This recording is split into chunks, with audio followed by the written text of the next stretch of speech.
Welcome to some of you for the first time to the launch for the Routledge Handbook of Critical Studies in Whiteness, edited by myself and Christi van der Westhuizen. So this is our third event. I'm just doing the welcome. I get to relax a little bit and listen, and Christi is going to be chairing most of the proceedings for this afternoon, because we are focusing our conversation on two parts of the book edited by Christi, edited by Christi. I should say that. It sounds like we kind of split up and came back together at the end or something, doesn't it? Okay, so just some housekeeping that many of you have already know about anyway, if you've already been here, but please, while the speakers are kind of on, you'll be able to see more after the holding screen's gone in a moment, the holding slide, but whilst the speakers are speaking, if we can keep cameras and microphones for everybody else off, so that it's all on the speakers. We'll be taking questions as the same in the other sessions. We'll be taking questions in a variety of ways on the chat. If people do want to kind of come on screen, people that are in the room, when the time for questions arrives, then feel free to do that, and you can put your camera on if you choose to at that point. Although remember, as you all know, this is all being live streamed, so I don't know if that impacts the choice whether you want to be seen on screen. So we're being live streamed on Facebook and on YouTube, and the backroom people, that have been called, the team of folks who are helping out, are moving the questions between the different areas so that Christi will be able to see all of that when she's chairing later. Just finally, also be mindful of the power dynamics in the space. We've had some really lovely conversations, challenging conversations, but very lovely, respectful, and really engaged over the last day and a half, or I don't know, many hours or whatever. So please be aware when you're engaging with one another about that. Then I've got a final announcement just about the industrial action that's taking place in the English context at the moment, because most universities in our context, 68 of them, are participating in industrial action at the moment. I'm a union member. My institution isn't part of that industrial action, but many of the members who are who would have been presenting from the English context, or some of them anyway, are participating in that industrial action. So this is really just about raising the profile of that from my point of view as somebody who wants to support that action. So it relates to pay, pensions, conditions, all the sorts of things that many of us academics will be aware of anyway, precarity, inequalities in pay. So I'm going to hand over, and you won't need to listen to my alarm going off any longer. Sorry about that, folks. Okay, so yeah, I'm going to hand over to Christi. So enjoy. Thank you, Shona, and welcome to our third session in our series of international book launches that we have arranged, to present our new handbook, the Routledge International Handbook on Critical Studies in Whiteness, to our various audiences. And the reason why we are having these events spread over basically five sessions is because we were trying to bring in as many of our authors as possible to showcase the wonderful work that we've got in this handbook. So Shona and I have been really very happy and very lucky also to be working with a wonderful team of contributors. Last night we had a session on the first two sections in the book, and earlier today on another section, and today, but you will notice also is that, of course, these sections speak to one another. So today we are looking at intersectionalities, primarily in the sense that we've got two authors who contributed to that section in the handbook, but we also have a chapter that features in the ideologies section. So to give you a bit of an idea, The intersectionalities section has the subtitle Differences Destabilising Whiteness, Stabilising or Destabilising Whiteness. And the vantage point is basically to understand whiteness as not monolithic. And indeed, it would be more accurate to speak of whiteness as in the plural. For us to understand among the plethora or making sense of the plethora of positions of whiteness, and to account for the power effects of whiteness across gender, sexual class, and other differences, we use this intersectional lens.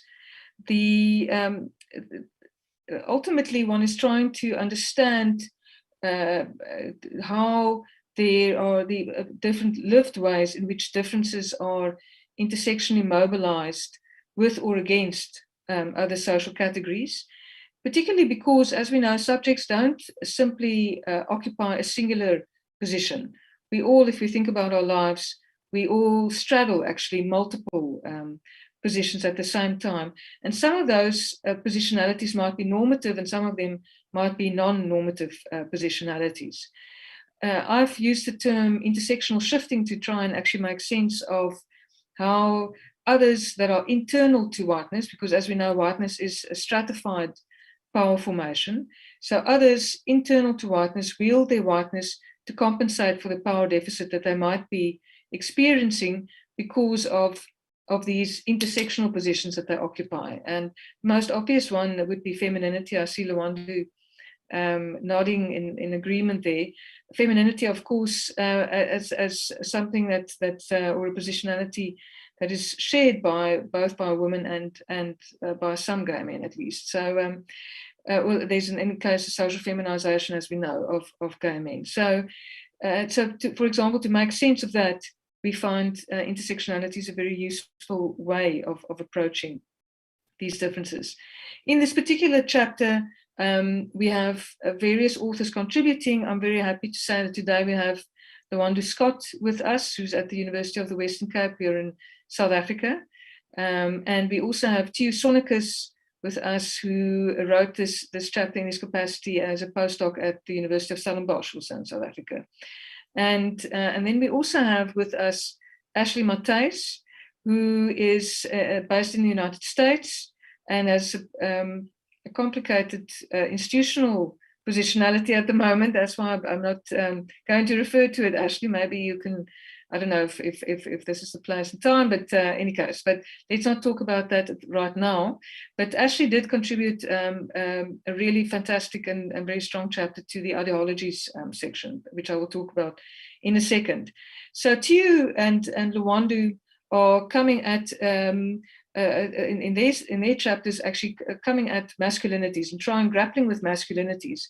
In Theo's case, he's looking at the way that ethnicity and class and masculinity intersect with whiteness, and he's looking at the competitive relationship between two settler classes, particularly the masculinities in these two settler classes here in South Africa, namely the Afrikaner and white English-speaking South African groups. And then we have Lwando looking at gay white men, who, of course, as we know, while they are white and they are men, they do hold this contradictory position in relation to heteronormativity. And he's looking at the neoliberal consumption, one could say, of the global gay as necessarily white and middle class, and how you see an equalization of male beauty with whiteness and the fetishization of black male sexuality, among other points that he makes. So I'm very much looking forward to these two authors. In the same section, we do have Katarina Delihovsky, who writes on white middle class women in the Caribbean context, engaging in sex tourism with men of a different socioeconomic status, black men of a different socioeconomic status, and the kinds of power dynamics that play out there. And we would have been joined by our colleagues Nima Begum, Aurelian Mondin, and Erin Winter, who would have spoken on the question of the British working class and how they find themselves ensnared, one could say, in a politics where there's a shifting of responsibility for socio-economic inequalities onto racialized minorities and immigrants. And unfortunately, they can't join us because of the strike action that Shona was talking about a bit earlier. So let me, in fact, quickly run you through the ideas that we are investigating in the section on ideologies. The section is titled Conspiracies, Ideologies Reinforcing Whiteness. And here we're trying to, again, make sense of those ideologies that serve to actually buttress whiteness. You have, in a sense, kindred ideologies that strengthen whiteness and that also explain to us the durability of race as a power formation and of racism. And obviously, ideologies work as political frames to produce systematized outcomes in terms of access to life-giving resources. And frequently, this is determined through identity. And we know that ideologies are competing with one another to attract adherents, to gain traction, to convince us to attach ourselves to them. So in this section, we look at a variety. Frequently, we come back to nationalism because nationalism is a typical carrier ideology for whiteness. But we also look at liberalism, we look at socialism, we look at Zionism. And in the case of Ashley's chapter, both neo-fascism and anti-feminism and how those two positions or two ideological positions actually come together are being investigated in her chapter. So, but we also, last night we had Sitara Tubani, who looks at this fascinating phenomenon of coming together of Hindu nationalism with Trumpist white nationalism. A very, very fascinating chapter worth reading. We also earlier had Sitara Tubani. Oh, sorry, not Sitara. We also earlier had Mandisi Majabu, who spoke on the question of socialism and liberalism and how these ideologies render themselves colorblind to keep whiteness intact in particular ways, referring to the South African colonial context.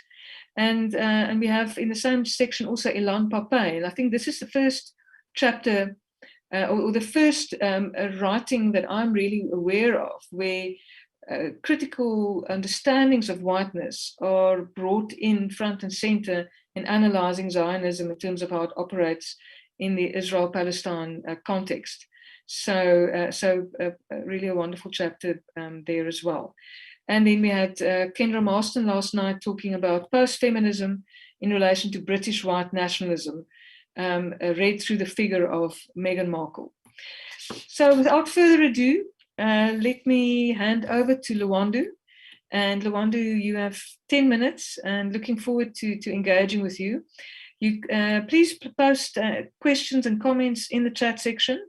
As our speakers are engaging, and we will immediately, when we get to our Q&A section, we'll be able to engage with you. All right. Hello, everybody. Thank you, Christi, for the great introduction. Thank you for including me in this volume. Thank you, Shona. And it's been great listening to other people speak so far. So my contribution in the edited volume is the Paradoxes of Racism, Whiteness in Gay Pages magazine. And so I'm just going to share a couple of images just to give you a sense of the kinds of images that are in the book.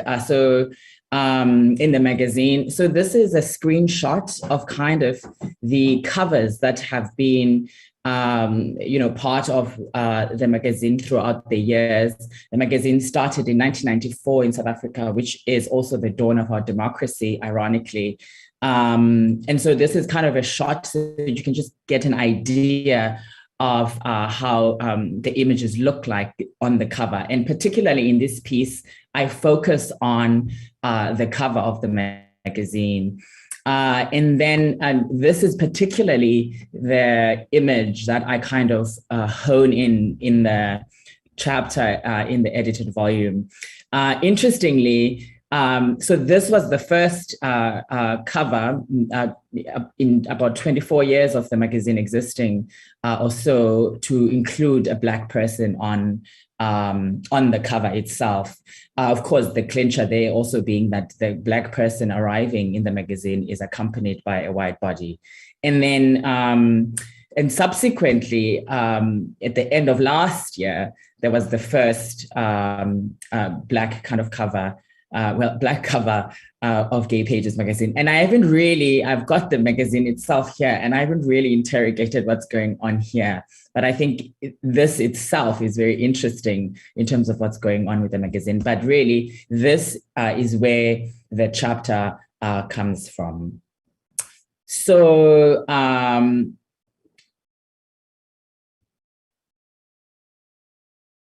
I'm going to stop sharing now so we can just, I can just speak to what we see. So, in the wake of the fall of apartheid in post-apartheid South Africa, endeavors to create a society built on democratic principles that foreground non-racialism. And it is in this context, in the spirit of non-racialism, that I find the whiteness of Gay Pages destructive and reductive.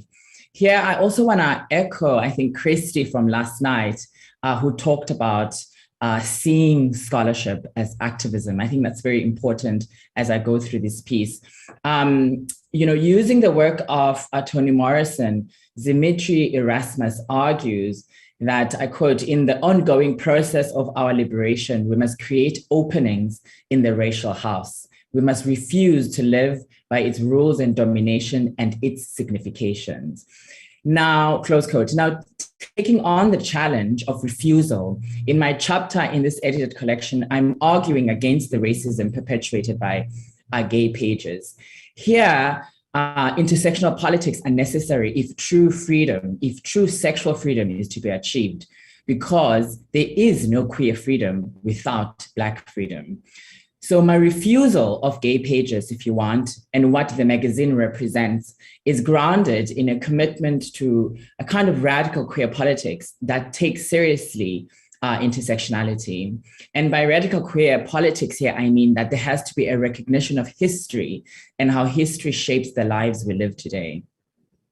So here then, while I'm writing about the representation in a predominantly gay male magazine, the politics I'm advancing have implications beyond Gay Pages and definitely beyond gay male representations.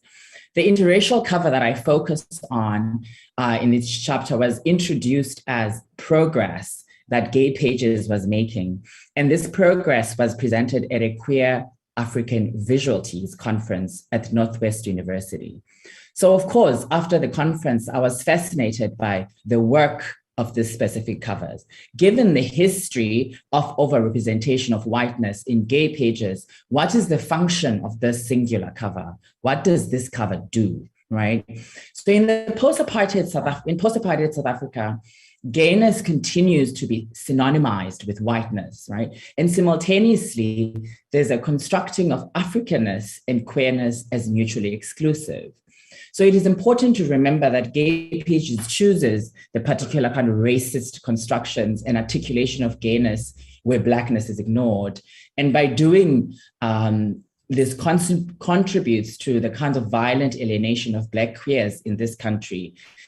And also they feed into the popular, but yet so tired, right? Homosexuality is un-African discourses. The irony is that there is an unintended convergence, right, of gay white racism with the popular yet tired refrain, homosexuality is un-African, that is often touted by African nationalists and traditionalists. So in both instances, right, the target is queer Africans, right, both in kind of white racism and in these kind of like traditionalists surrounding. And so I find this convergence fascinating. And I think that that itself is worth looking at elsewhere. Here then, I think Queer Patriarchs, Queer Racism by Heidi Nast becomes a relevant way to kind of think about these over-representations of whiteness and the simultaneous negation of Blackness in gay representations in post-apartheid South Africa. What is apparent in democratic South Africa is the mechanisms in which whiteness is deployed, in this instance by gay pages, and by white queers in general, in some instance, to solicit, right, a kind of white solidarity in the aims to soften sexual difference. So the aim here is the integration of white men who have sex with men into existing power structures, right? So this is an important theme, I think, in sexuality politics in post-apartheid South Africa.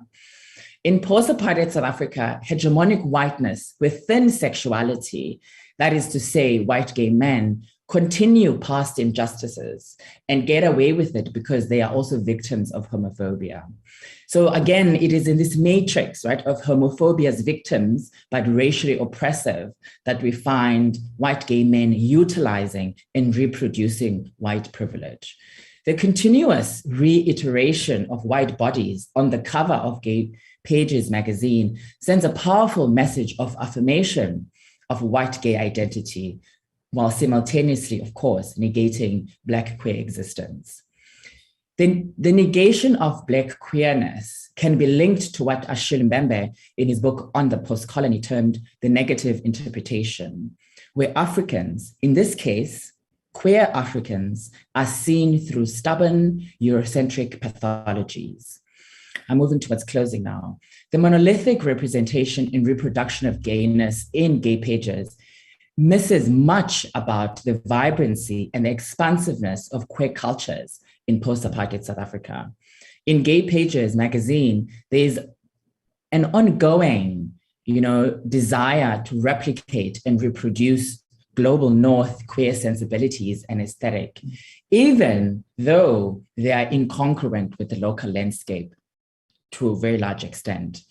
So the problematic I'm raising here in this chapter is not a question of begging to be let in by whiteness, but it is a principled call for a radical queer politics that endeavors to create freedom for livable Black queer lives, while also recognizing the compromised humanness of white gay South Africans. My intervention here is interested in creating a queer futurity that takes seriously the intersections of race and sexuality and what these intersections mean for people's lived realities. Thank you.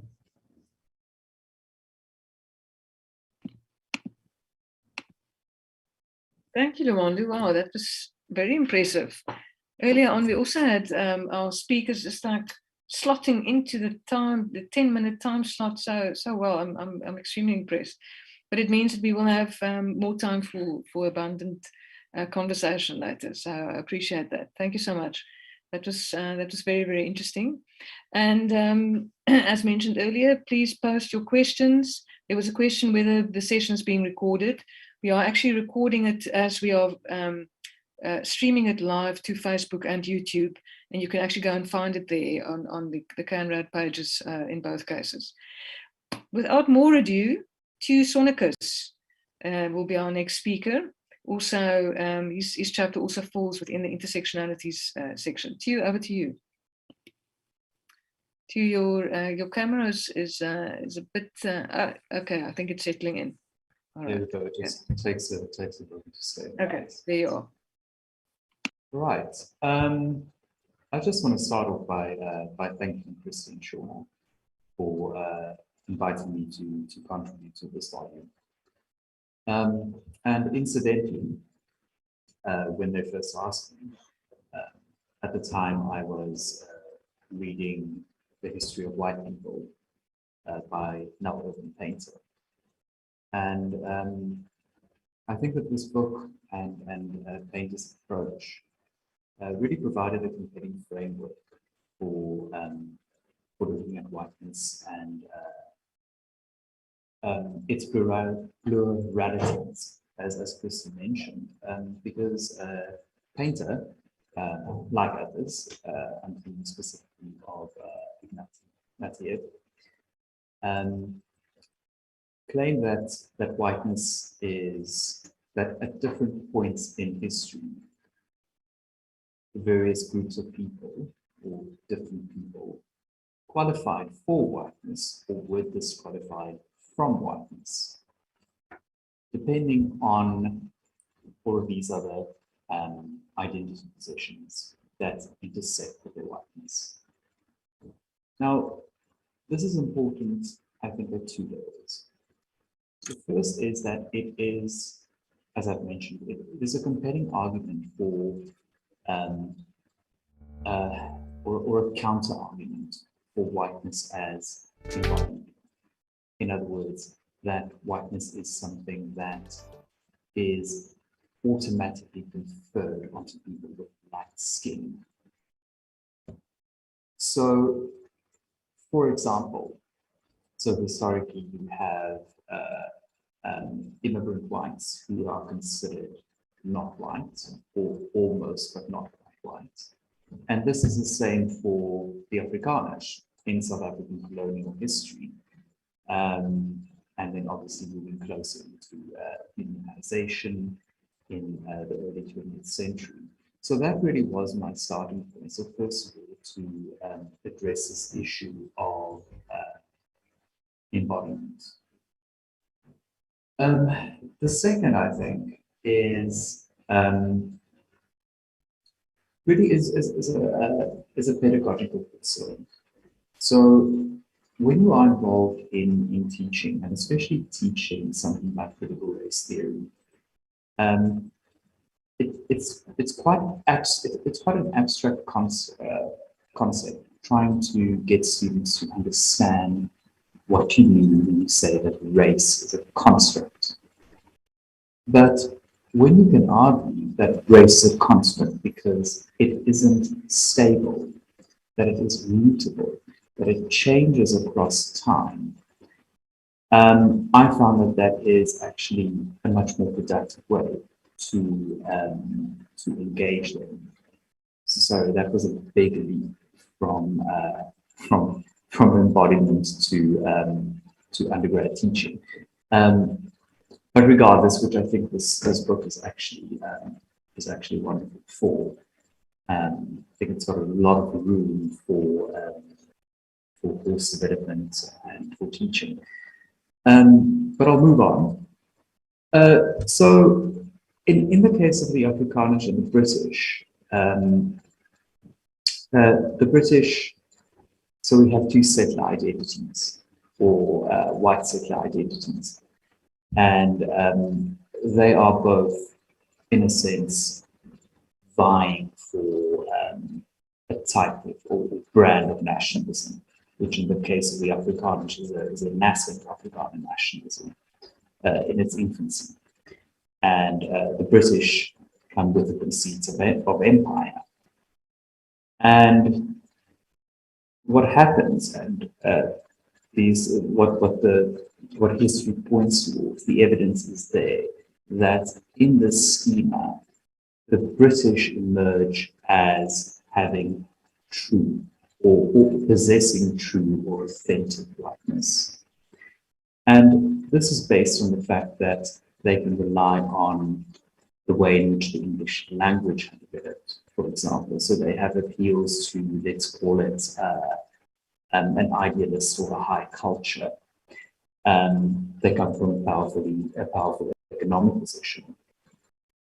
Whereas the Afrikaners at this time, their language is young, it's in its infancy. They come from a largely agricultural background. And also just noted that the language itself is also a Creole, it's a hybrid. Obviously developed by, or spoken also by people of color, although by the time the nationalists came to power, they wrested the language from people of color. But the thing is that then in this dynamic, what Afrikaners, light-skinned people of European descent, are considered, and there's a quote, a fascinating quote by Kitchener, the British general, who claim that the Afrikaners are savages with a thin white veneer. And what this actually boils down to, because from agricultural societies, because they speak a pidgin language or a Creole language, they are viewed in the imperial lens as closer to people of color than they are to whiteness.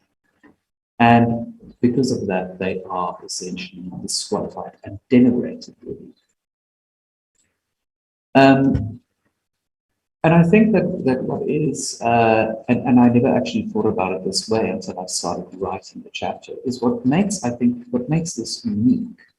There might be other examples, but to my knowledge, what makes the case of the Afrikaners and the British unique is that there is a sheer reversal of these roles.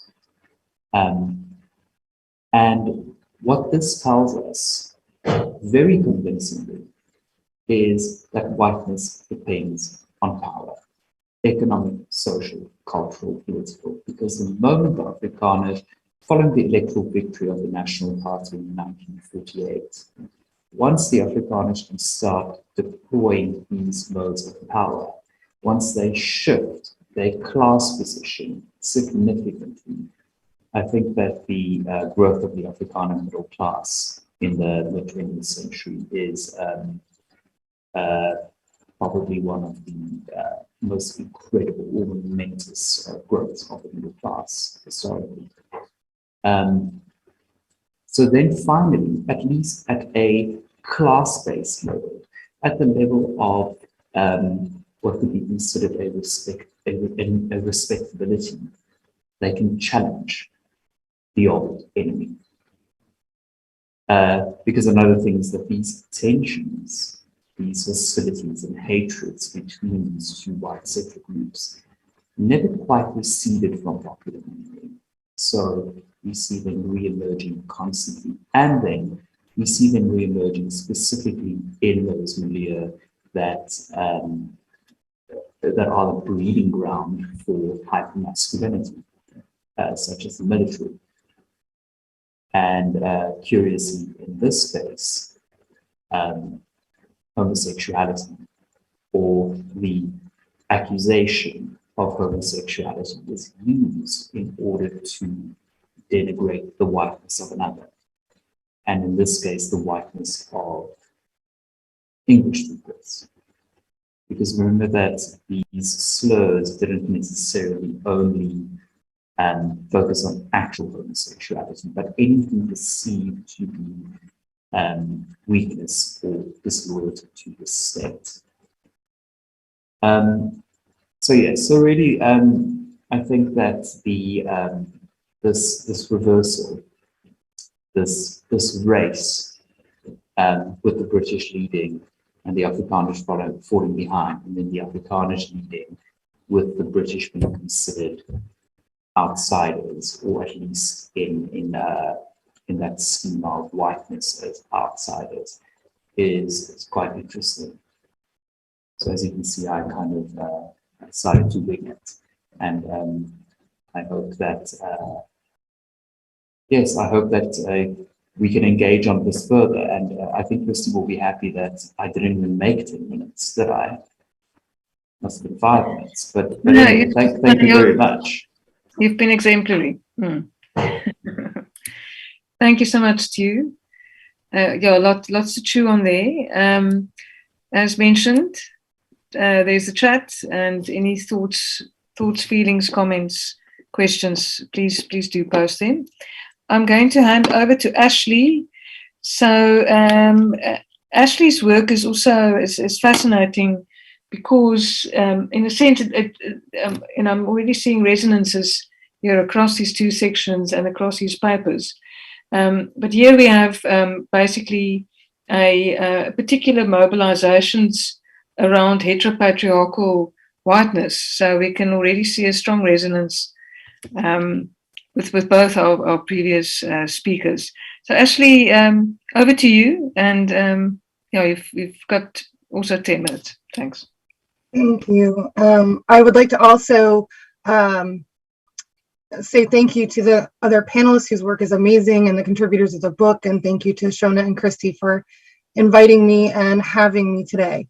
I'm going to share an image while I talk. It's just a single image to give you a feel for the culture that I'll be discussing, that my essay takes up. So my goal in this essay is to really sort of understand how the intersection of gender, race, class, and to some extent nation are at play in white supremacist digital cultures and narratives by looking to a site where they interact with less extreme and more normative culture online. And this for me stems from trying to understand how in the present moment, white women are participating in a circulation of white supremacy and radicalization to extremist ideology. And here my approach draws from other works, particularly historical examples. The one that's most resonant is maybe Elizabeth Gillespie McRae's work on the mothers of massive resistance, who were white, sort of everyday mothers all across the South in the US in the Jim Crow era that lobbied and funded and ensured that the lost cause mythology about slavery and the Civil War would be taught in US schools and thus impact US culture and politics and economics for decades to follow. And this is important because it shows how women are not passive participants in whiteness and white supremacy, but rather active proponents in shoring up whiteness and white supremacy through sort of what are often seen as mundane gendered practices. So just to kind of give you a note, my position on the circulation of hate and extremism is that they do not flow from the fringes into normative culture in a single direction. Rather, I would argue the fringes work with discourses and implicit biases and beliefs which already exist in normative culture and amplify them into often fear-mongering narratives, which are framed in the contemporary moment as anti-politically correct truths that only these groups are willing to tell, right? And so given that utilization of normative discourse and extremist messaging, it's really essential to examine spaces where the normative culture and extreme fringes meet and interact, right? And trad culture is one of these spaces in the digital context. And I would say we see to some extent the effects of the rise of trad culture and its relationship to sort of white supremacist cultures in the digital space in the US and sort of recent movements around anti-critical race theory and anti-vaccine mandate movements in our K through 12 school system. And these movements are spearheaded by predominantly white middle-class groups like Moms for Liberty. So gendered digital cultures and narratives have real socio-political and material effects in our daily life. And I think that's important to remember. Trad cultural discourses, as I discuss in the essay, are predominantly articulated by women who refer to themselves as trad wives, and it's rooted in their claims of liberation through a return to traditional feminine roles and values. And this includes submitting to their husbands, eschewing work outside the home, and in so-called red pill strands of trad wife culture, an intensive focus on women's quote unquote sexual market value. And that's rooted in sexual purity, youth, beauty, and feminine behavior. The culture is vociferously anti-feminist and has strands rooted in both secular and religious worldviews. And although it started predominantly in the Anglophone digital cultural world, it has now migrated out initially through sort of former kind of colonies of the Anglophone world and is moving beyond that with some crossover into Handbook cultures. So it's also a culture that far-right extremist women engage with as a space of recruitment and through which they normalize extremist material. So it's got a lot going on at the moment. And what I sort of talk about in the chapter is the way their assertion in the digital culture and their circulation of a particular set of aesthetics and an ideal of tradition, right, is what forwards and weaponizes the racialization of femininity and middle-class interests, specifically through frameworks of love and desire, that is marriage and motherhood. And in trad wife cultures online, right, as in prior sort of traditional gender movements, aspirational ideals essentially constitute what I call white feminine epistemologies. And these rely on imagery promoting nostalgic white, middle and upper class, heterosexual Christian femininity as an aspiration, right? It's the look, life, and ethos that trad participants and really all women should strive to achieve if you follow their logic. So because trad culture relies on whiteness as this epistemological frame, It reproduces white identity, even though some Black and women of color, as well as non-Christian, particularly Hindutva-aligned women, identify as tradwives. And even as tradwife culture is ostensibly open to all women, its visual rhetoric, right, idealizes white norms, posing them as universal, biologically driven gender desires that have been obscured by feminism run amok, right? So here the implicit whiteness and explicit anti-feminism of trad cultural worldviews makes it a productive online community through which extreme-minded participants can launder overt white supremacy and neo-fascism by normalizing extreme racial logics through gendered discourse. Thus, the ideological and discursive maneuvers of trad culture are more than simple conjecture or articulations of individual experience, right? It serves a broader socio-political purpose. So, as many Black feminists have argued for more than 150 years, the withholding of femininity from Black women runs in tandem with this history of aspirational white femininity, certainly in the US context, right? So Angela Davis marked this as an economic feature of slavery, saying that, quote, to extract the greatest possible surplus from the labor of the slaves, the Black woman had to be released from the chains of the myth of femininity, end quote. And during the post-slavery years in the US, Evelyn Brooks Higginbotham records a discussion of Black respectability in the middle classes, noting, quote, in contrast to the domestic ideal for white women of all classes, the larger society deemed it unnatural and in fact even evil for Black married women to play the lady while their husbands supported them, end quote, right? So in this way, traditional notions of femininity are meant to exclude and specifically were developed to exclude Black women. And so far from being race neutral, the idea of femininity, particularly when linked to tradition, is always already raced and racialized. So I briefly outline in the essay the historical processes of developing white femininity as a mainstay of whiteness and white supremacy in the US throughout the period of slavery and in the Jim Crow era, and then show how this history ties to eugenic theory and links to the development of German and Italian fascism through a specific focus on the control of white women's bodies, that is, through their sexual reproduction. And in these three localized contexts, I use that to articulate how and why discourses linking tradition and femininity provide fruitful ground for neo-fascism and white supremacist extremism as a frame that can be amplified and pushed back into normative culture to shift the Overton window or the acceptable political discourse in their favor. And importantly, by universalizing women's experience and romanticizing traditional gender roles, trad culture's model for women's appropriate behavior reanimates these historical relationalities between gender and race common in these eras and locations. So importantly though, rather than regulating white women's marital and sexual behavior through law, right, trad culture promotes women's self-regulation as a function of individualized desire for domesticity and benevolent paternalism, using feminist languages of choice, liberation, and empowerment. And although these historical relations between white supremacy and fascism, right, are reanimated, trad culture's individualization of desire, right, this sort of neoliberal framing, then linked to gendered and racialized frames of behavior, simultaneously works to disconnect white femininity from its historical role in producing white power, as well as sanitizing its specific utility for white supremacist and fascist ideologies. So it is this erasure of the role of white femininity and the racialization of gender that makes trad culture an especially useful site for extremist women to engage with, seek to radicalize, and recruit for their racial cause, using gendered affinities to persuade less extreme-minded audiences in the trad scene.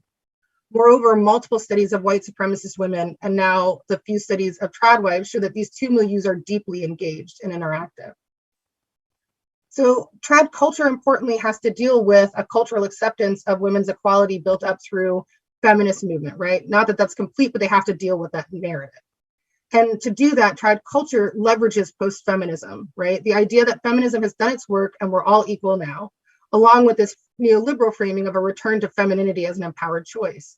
And they achieve this specifically through the circulation of white nostalgia that transposes the liberated woman of feminism with the white iconic figure of the 1950s happy, perfectly put together housewife, right? Who is representative of the ideal woman contented and fulfilled by keeping a perfect home and caring for her family.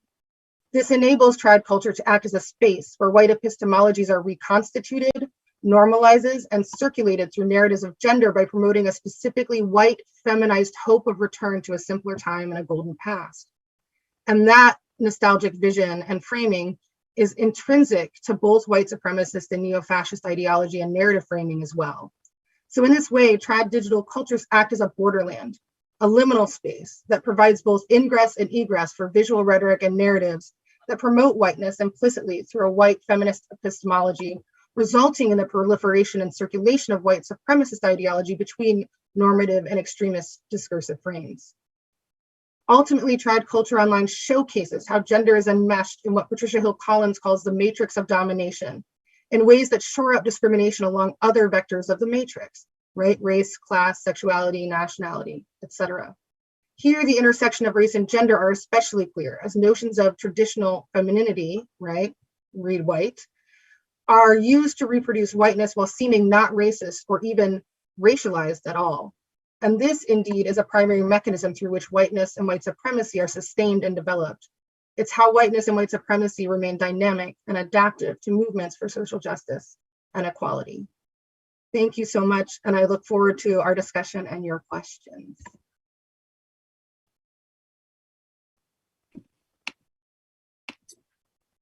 Thank you. Thank you. Wow.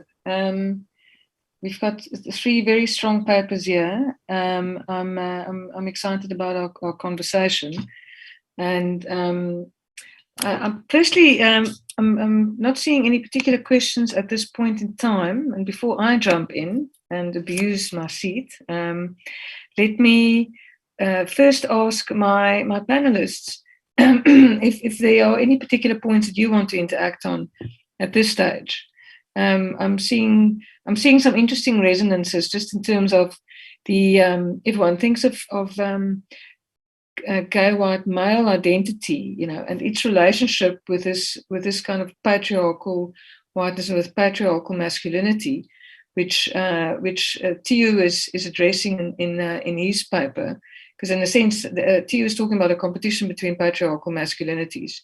You have this gay white male positionality, which is trying to normalize itself as much as possible, and of course in relation to that same white patriarchal masculinity, and here we've got our feminine counterpart who's doing a lot of that necessary buffing also of this particular white heteropatriarchal masculinity. And so any questions or comments that you want to share at this stage about each other's papers? I can go first if Ashley and Theo that.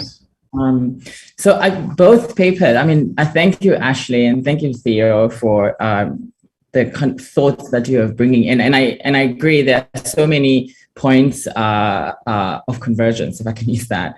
And I think that, you know, with particularly Theo's paper, there's something very interesting that, you know, you were talking about in your paper where Afrikaners, right, and how their emasculation, as it were, kind of works to intensify Black oppression, if you want, right? So there's this where, you know, they feel emasculated, they kind of amplify on the other side. And this is interesting enough to think about also the emasculation of the white queer, right? And the desire for recuperation. But the desire for recuperation is done in a way in which someone else must kind of pay for the recuperation, as it were, right? Someone else must kind of you know, whether it's through distance or inferiorizing or degradation, but someone must pay for this kind of emasculation, if you want, that happens. And I also thought, you know, there's also something incredibly contradictory, right, about the Afrikaner identity where, you know, it belongs kind of in Africa, right, where the land is being claimed, but at the same time, it is distancing, right, from itself being part of here. Because I mean, part of the English Afrikaans thing is almost in the Afrikaner is committed to the African land, where the English is kind of like in between, right? And so there's an interesting kind of, but even then, right, in that commitment to the land, it is commitment to the land only vis-a-vis specific kind of ways that, again, kind of push out the Black, if you want, or they're blind to who was here first, to kind of put it that way. And to Ashley, with the treadwife, what I found interesting with what you were saying, I kept on thinking about, the kinds of pushback on trans women. I couldn't help but think about that as you were talking, right, about the kinds of kind of turf politics, if you want. And I wondered how they feature in or kind of work in this trad wife kind of world that is taking place in the US. If no one minds, I'll speak to that briefly, directly. These cultures are incredibly heteronormative, and homophobic, right? So trans misogyny, it appears and arises within the cultures quite regularly. It's a broad set of cultures, so not everyone espouses the same things, but they're definitely trans misogyny and homophobia are strong strands presented as deviance toward the ideal, right? Deviance toward the norm as a regular way of sort of shoring up what is the ideal. And I don't know, Lwando, if you had something else. I have a thing that I thought I saw across the 3 papers that I would like to also share, if that's that's okay. So one of the things that I noticed across our 3 presentations was the sort of adaptability of whiteness as a culturally hegemonic force, right? So our papers show the different ways that whiteness produces, right, consent to the hegemonic frame, to the dominant power, in these very different forms that are highly locally contextual, right? But also requires, as part of that consent, right, acts of dominance or engagement in dominance as a part of that consent, right? So in order to be the handout is to become white, or to shore up whiteness, to be part of whiteness in this context, you must reproduce other harms along vectors of difference as part of that engagement, or at least that's part of what I saw in the 3 sort of language and class-based in Theo's work, in the sexuality, right, white queerness attempting to manifest itself along its lines of whiteness, and certainly I think that exists in mine as well. Thank you for that. Theo? Yes, thank you. I actually just want to pick up on what Lwando said, which was actually a wonderful reminder about something important that I missed, that the chapter addresses, is this idea that one of the big differences in terms of Afrikaner whiteness versus English-speaking South African whiteness is that Afrikaner whiteness imagined itself as indigenized, that it had become embedded in Africa. And that's a great point. And again, I thank Lwando for bringing it up. And what I'm reminded of, sort of just as a tail end out of this, is then how this Africanness is appropriated at a purely demonstrative level. So, for example, if we look at volksarchitecture, the architecture of the nation or the people, which is so closely tied to Afrikaner nationalism. Part of establishing a vernacular architecture that could express, that specific brand of, let's call it, Afrikaner whiteness, they borrowed extensively from indigenous architectural forms, without actually ever deeply engaging it, like I said, purely demonstrable.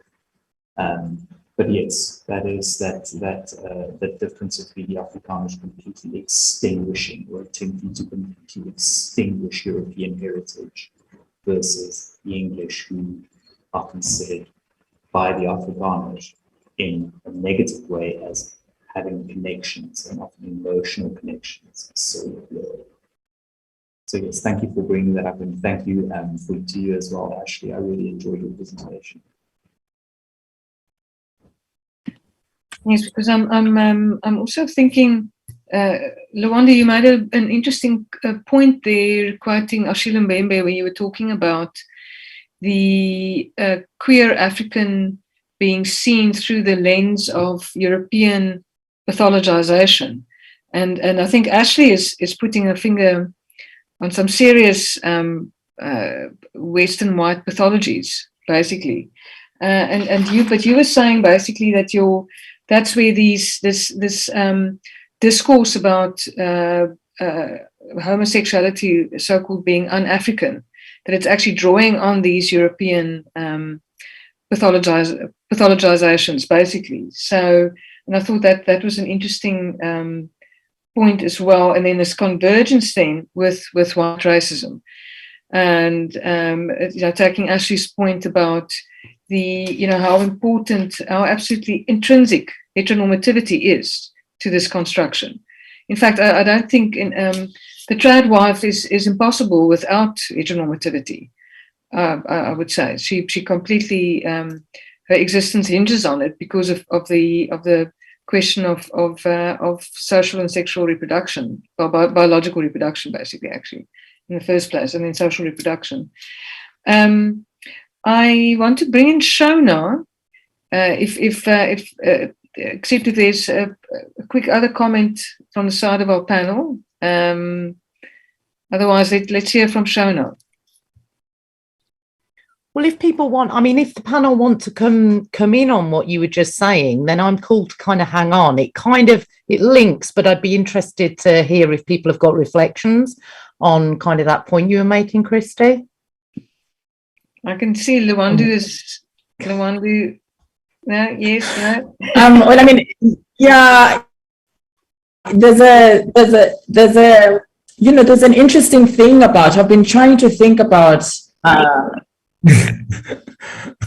Am I audible? Yeah. Yeah. Christi, what you're talking about there about white pathologies and the linkages. So I think perhaps for me this is what is important. What has come out of to link this also to kind of the previous session. There was a question there on decoloniality, I remember, towards the end. And I find, for me, part of what is interesting for me, particularly as a scholar post Rhodes Must Fall, is the ways in which the queer, even in the decolonial moment, has to kind of fight to be visible, right? And so there's something very interesting about the ways in which white pathology, even in the kinds of radical Black spaces, seeps in and kind of has room to kind of exist. And so there's something very interesting that is happening, I think, with the ways in which people are thinking about, because someone who will, use Mbembe will also will not kind of queer Mbembe or look at it from a kind of a perspective where a kind of African queerness is pathologized vis-a-vis exactly the things that in an imperialist or colonialist way you'll be fighting against, right? So there's this very interesting kind of dichotomy where, people can talk about, being anti-imperialism, but that does not reach queerness, right? It does not reach the kinds of, to question kind of gender categories, to question the kinds of binaries of the West, that remains intact, right? So only thing that is questioned is the kind of, a dominant nationalist imperialist structures. And so I find that very interesting. And I think also with you, Theo, the idea of the new indigeneity is interesting. I think Ronaldo Walcott writes about this, right? In very difficult and different ways in terms of, because also when we think about African Americans, right? And we think about, Indians in South Africa. We think about, I think that there's so much more thinking we need to do around, quote unquote, new indigeneities and the kinds of limits that we've placed on who becomes or doesn't become indigenous, and what are the hallmarks of indigeneity. I mean, I think it might be a can of worms, but there's some the simplicity with which we approach these things is exactly the problem, right? So that's all I want to say about that. You can go now, Shona. Thank you so much, Lwando. Ashley, is there anything you want to add, or Theo, from your side, Ashley? I would just say, excuse me, that I think the idea of white pathologies, right, inverting that sort of pathologization of queerness, blackness, right, inverting it is a really interesting way to think about it. That's one of the things I'm probably going to take away from this and really think through how what is deemed sort of normative in white spaces reflects pathology in a lot of ways. So thank you for that comment. Great. Thank you. Shona?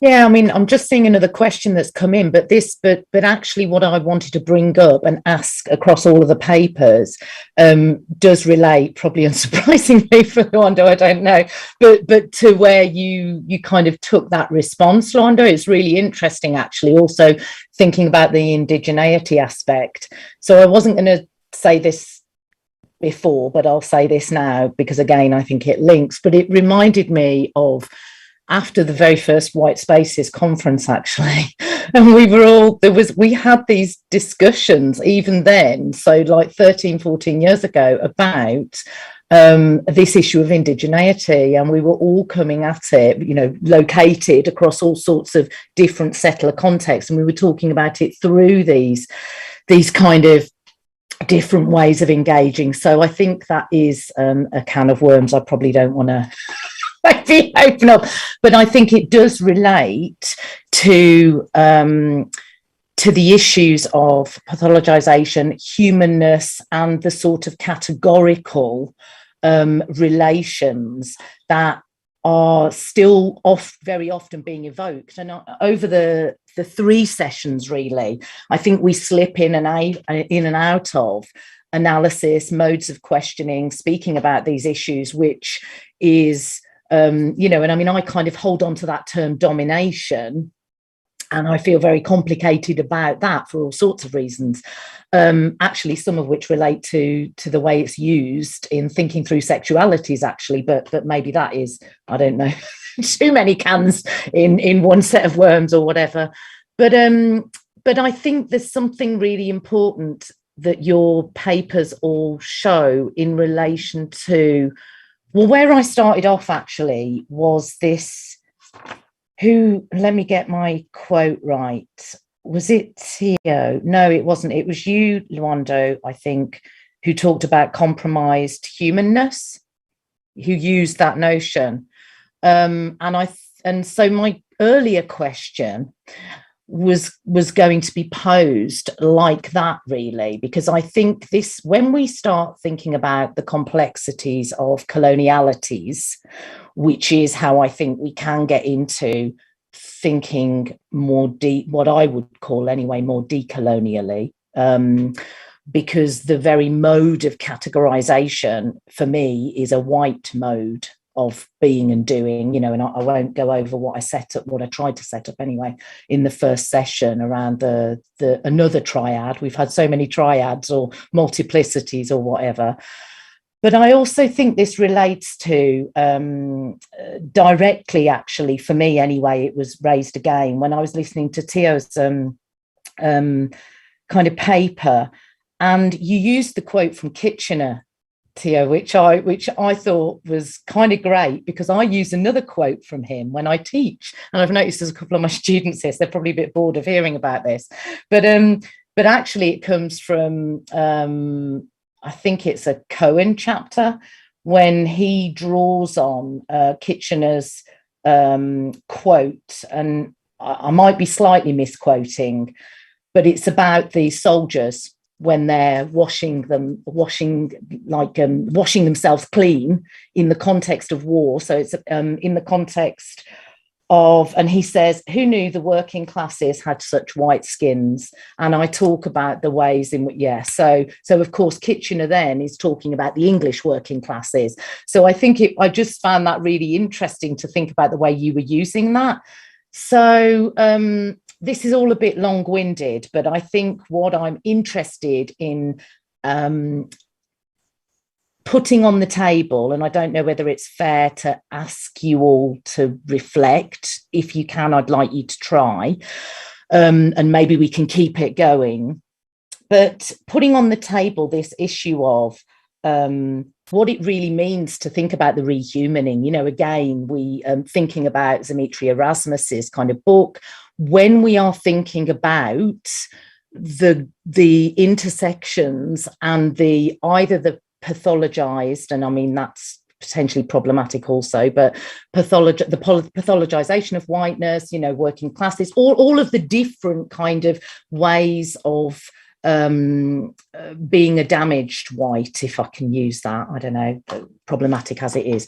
But anyway, I think that's worth putting on the table, because I think that gets us into maybe some stickier conversations than that I think we might have been skirting around over the last while. So, and I think it's no surprise that you've all done it thinking about sexualities and gender and the relations between race, I think, racialization. So sorry, that was very long-winded. I'm not going to say another word now, but I'd like to just see what you think, if that's not too unfair. Yeah, no, Shona, that's a very interesting question, and I think of course that, well, the sense is definitely that the British took their understanding of class, the construction of this power formation based on class that they had constructed before they started to venture out from the island, that they took that and they projected that onto the people that they found on other continents. So I think that you're making a very important connection there. It doesn't come out of the blue. It is very much the construction of the bourgeois, white male heterosexual British identity, you know, in relation to the working classes. And and we need to remind ourselves of the extreme exploitation of the working classes in Britain in the beginning of the 19th century. I mean, what fueled the Industrial Revolution? I mean, it was frequently it was the bodies of working class people that were chewed up by that system in the most horrendous conditions and so on. And then that kind of dehumanization then being projected onto the people that the British found elsewhere when they started with their colonization project. So it's a very important link, that very, very important link. So who wants to dive in with Shona's comment stroke question? Theo, am I seeing movement there from your side? I might have something which I hope is not completely unrelated and satisfies you to some degree. Shona, let's see. Maybe it's just something that came up talking about pathologized whitenesses or damaged whitenesses.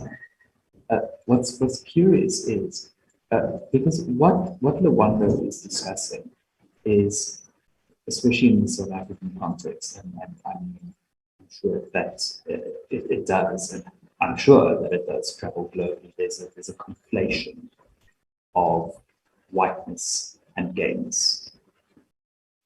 But in the South African context, what makes it unique is that during apartheid, queer people of color were essentially placed under erasure. And part of that was that they were completely ignored by the state, at least at a legislative level. So the actual policing of homosexuality and queerness in the apartheid state necessarily converge on white men.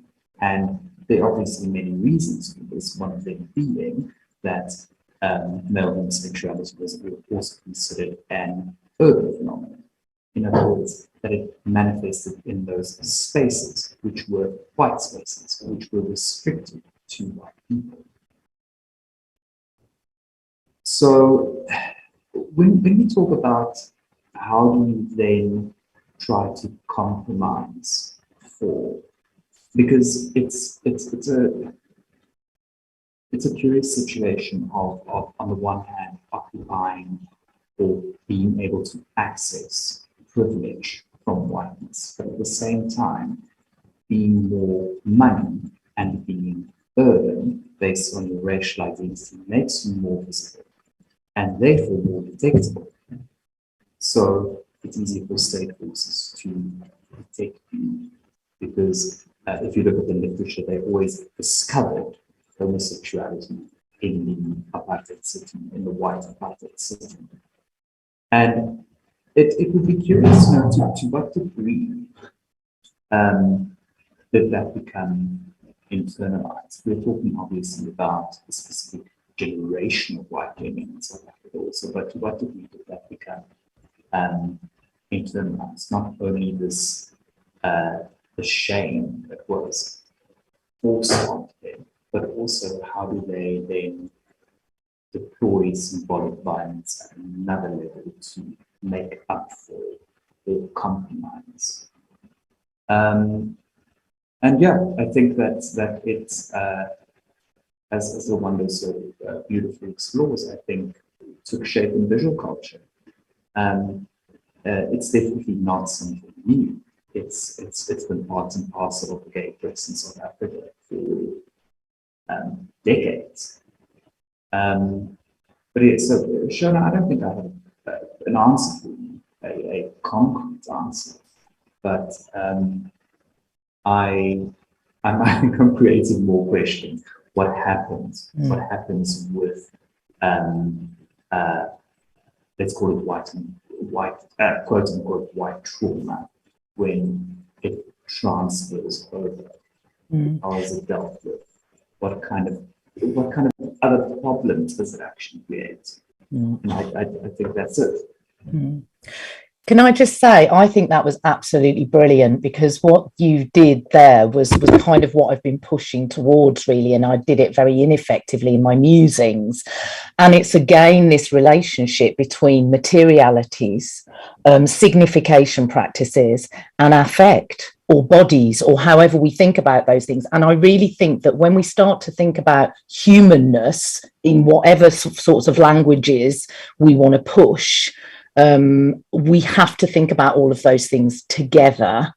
And that puts us in a very different sort of analytic place than I think we have been, actually.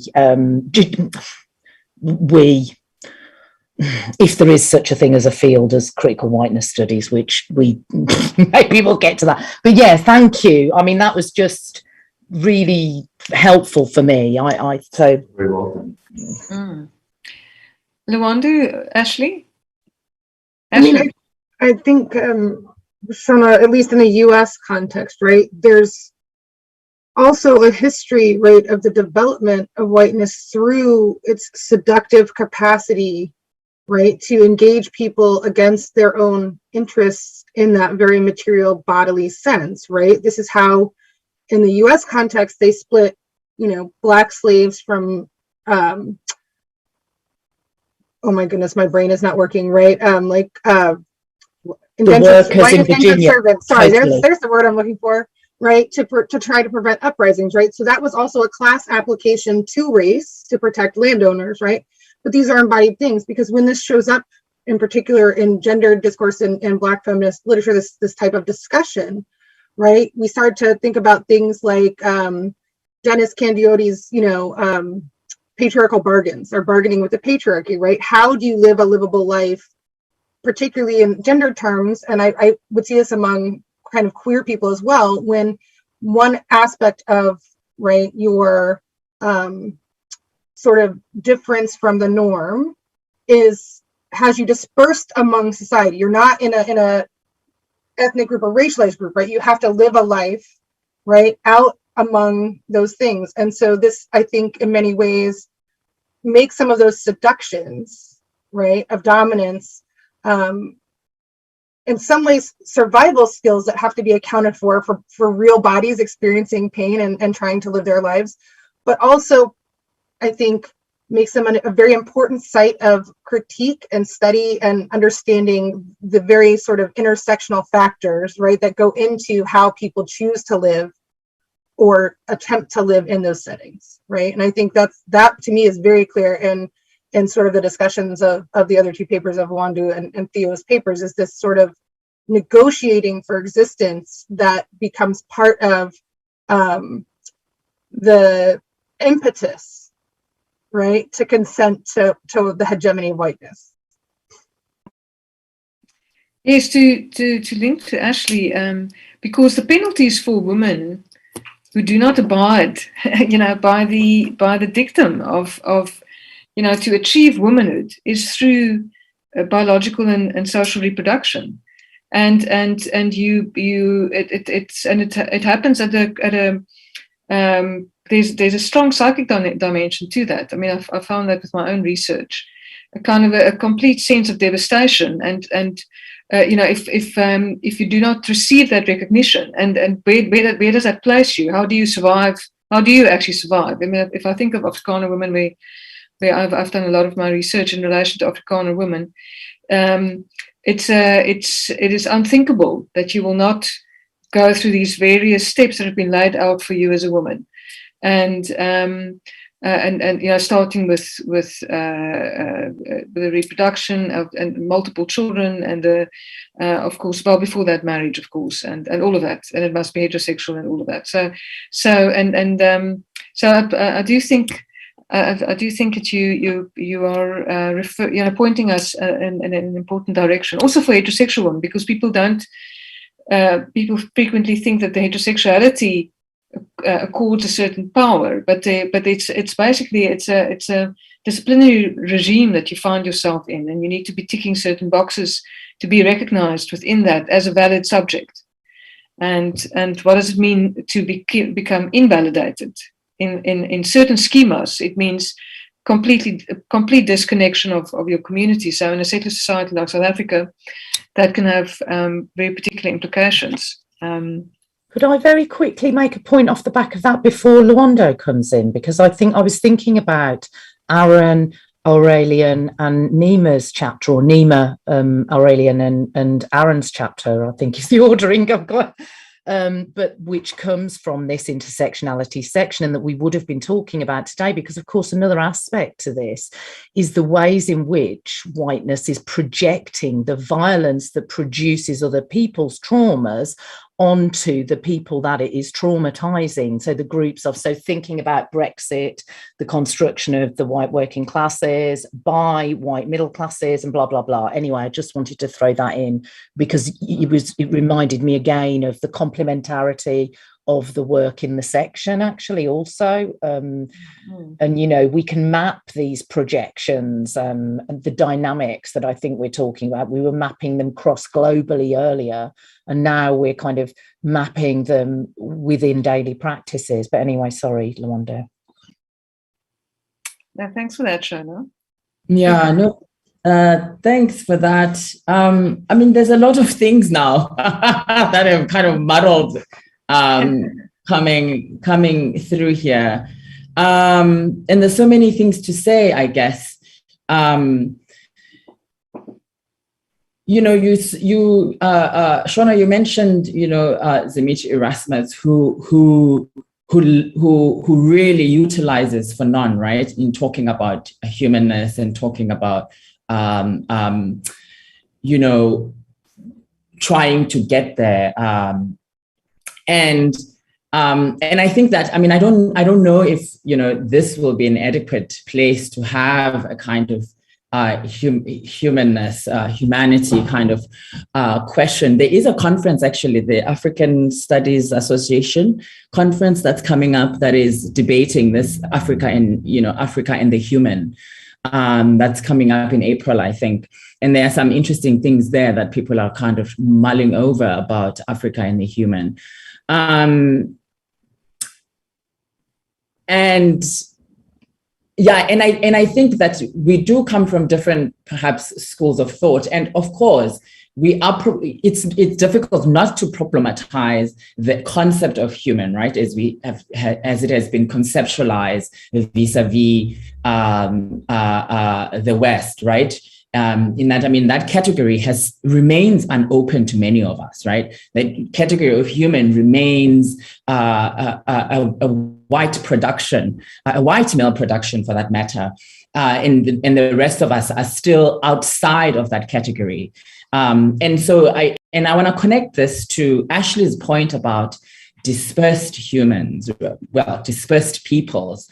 And the deep question there, Ashley, is the one I've been trying to ask, particularly post-COVID-19, is how does one have a livable life?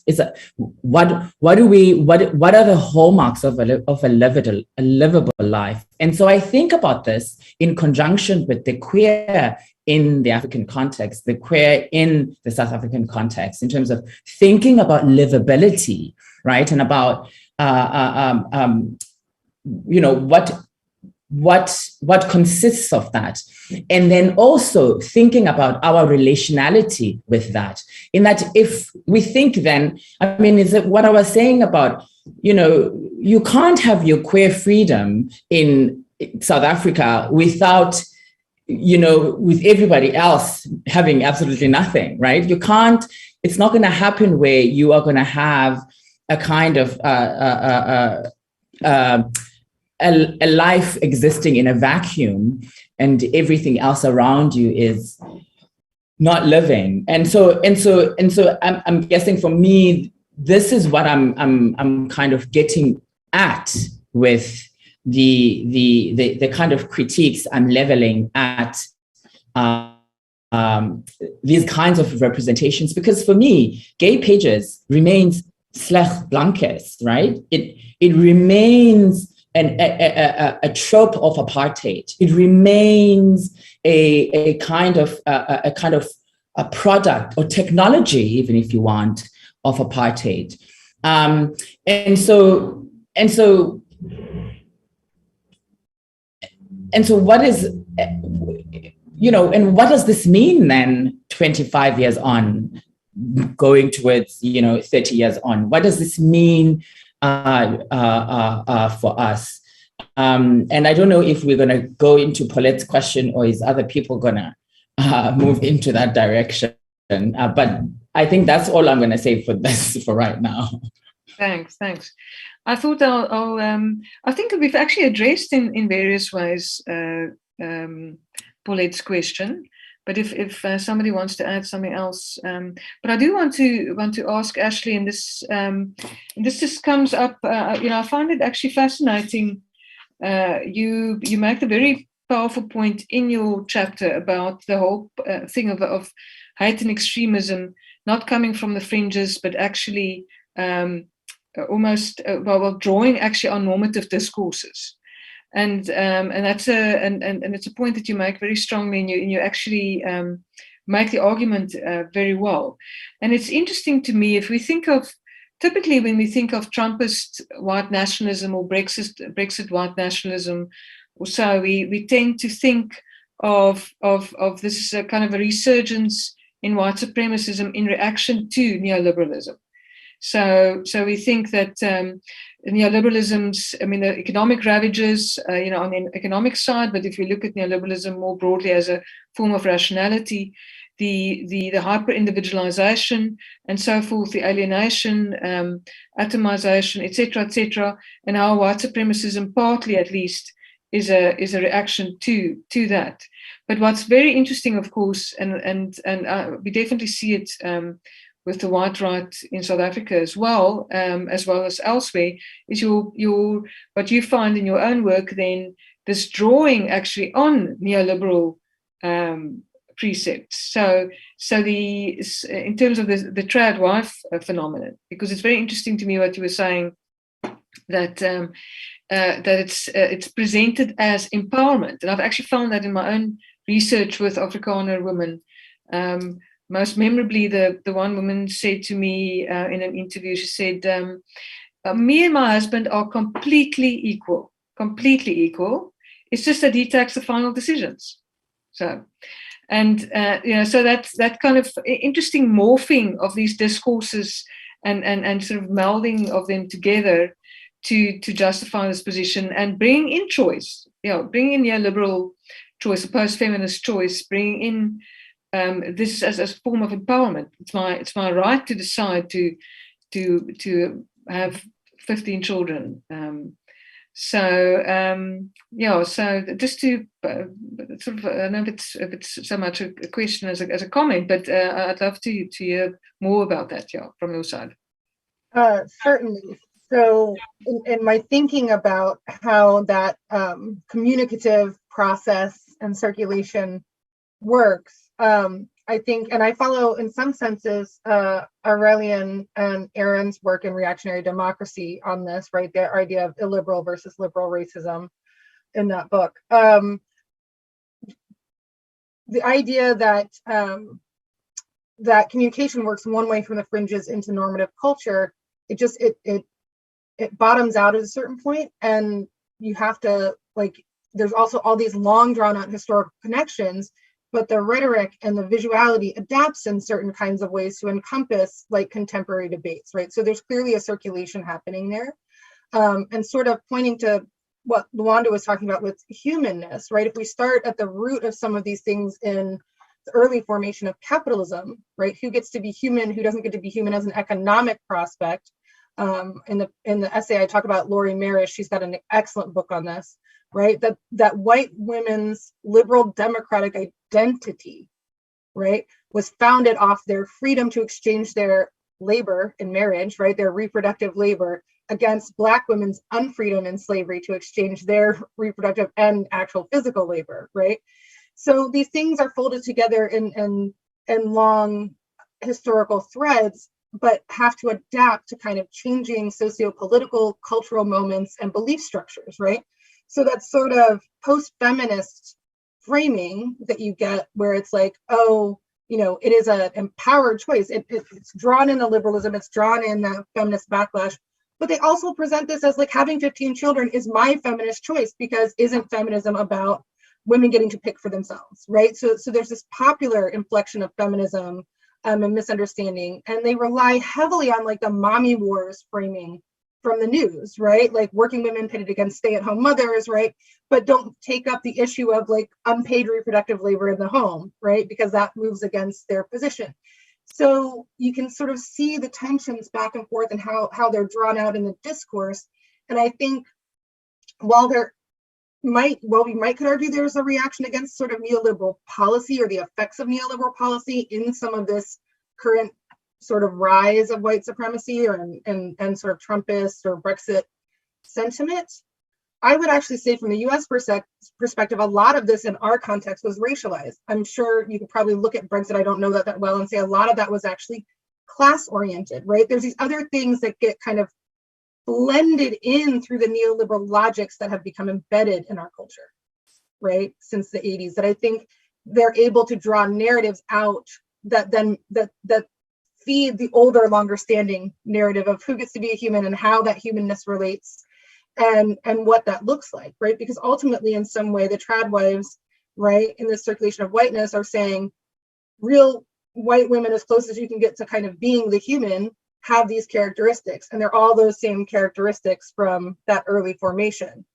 right? And in fact, even being a good liberal subject in that capacity means taking care of your home, providing and raising good citizens, right? That's literally what white women of a certain class who were looked at as, that was their job as a civic duty, right? So I think I think looking at it as a circulation between the fringe and the normative culture allows us to see beyond whatever the issue of the moment is to how those issues are manipulated into the larger frame and highlights the sort of colorblind racism and things that exist in the mainstream in different ways than if we just look at the immediate narrative.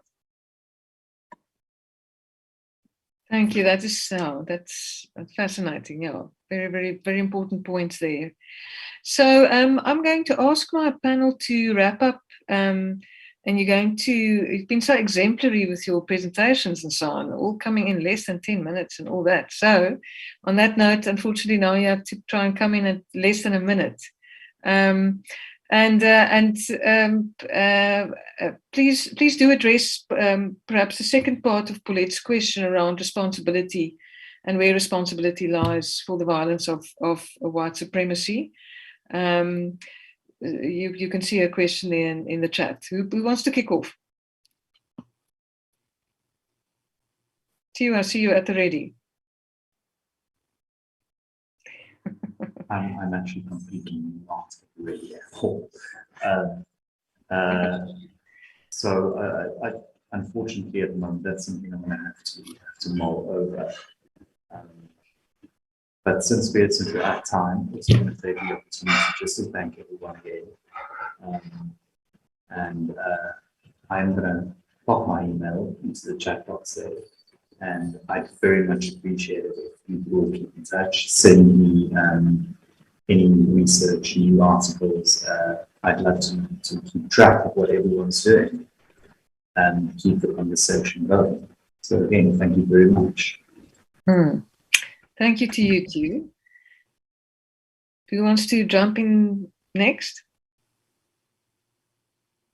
Oh, I'll brave the sticky wicket and the can of worms. Because this bottom half of this question's been making my insides go wonky since it got posted. That means it's probably a good question. I would actually say, so I think there's definitely enthusiastic participation, at least certainly from women and other people who are not, heterosexual wealthy white men. There's the system is structured to encourage participation from all those who can help shore up the system.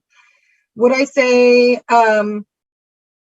equal responsibility for the violence of white supremacy? That's where I get a little less sort of sure. What I would say is that the system has developed over time to provide roles and access to multiple groups of people to participate in the violence of white supremacy. And I think you have to very carefully kind of look at what is happening in a given situation to understand how that works. And I think our papers showcase that, right? That it's really much more complicated than a single subject position within the framing of the subject positions. And I would say, I do think the top of the question points us to one of the issues here, which is the sort of popular uptake of the idea of intersectionality, as opposed to what intersectionality itself asks us to do as an analytical and critical lens, right? So the popular sort of presentation of intersectionality is an identity politics frame. The actual application of the readings, the writings of intersectionality actually push against things like strategic essentialisms and identity-based politics by asking us to understand in more complex ways how our social positioning and our location within a system, right, a matrix of domination, a variety of vectors of modes of power works, so that we can look at nuance with what is erased, what is hidden, and how those impacts have material and political effects, right? Or at least that's how I understand intersectionality. So I think, while I'm not comfortable saying everyone has equal responsibility, yes, there's enthusiastic participation, and roles have been sort of developed over time for a variety of people that have that are not at the top of the hierarchy to participate in being and doing the work of shoring up whiteness. Wonderful. Yeah. Thank you, Ashley. Yeah. Thanks, Ashley. Well, thank you everybody for some of the great questions that have come through. To be really honest with you, I'm not sure how to go about this, because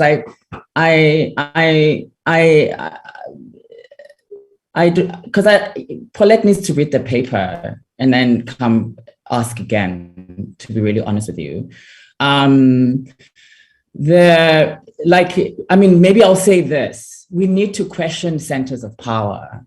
So the hierarchy of responsibility about racism and white supremacy with wealthy white, I'm not sure if critiquing and trying to understand centers of power, that automatically means that you don't see other you see other whites being less so. So this is an interesting question. It almost, for me, is like the question when you speak about whiteness and then people say there are poor white people, right? This, for me, kind of leans towards that. And so I'm not sure how to go about it. Especially Lwando in papers showing in participation in racism. Again, so I think I'm going to leave that with that. Okay, I think Lwando's signal also, but his signal hasn't left him. Hopefully, you're back. Okay, great. Thank you, Lwando. Thank you for that. Yes, we are just over time, in fact. So let me use the opportunity to thank our panel very much. Ashley Mattheis, Theo Sonnekus, Lwando Scott, thank you so much for sharing your very rich chapters for us in this discussion. Shona Hunter, my co-editor, as always. And then, of course, for being such a wonderful co-editor. That's a story. Okay. And I want to just thank my team as well. Canrad research team, Lesego Nkosi, Ngakanipo Mahlangu, and Olutubi Akinbade, and our IT guy Marco, who's been streaming for us to the platforms.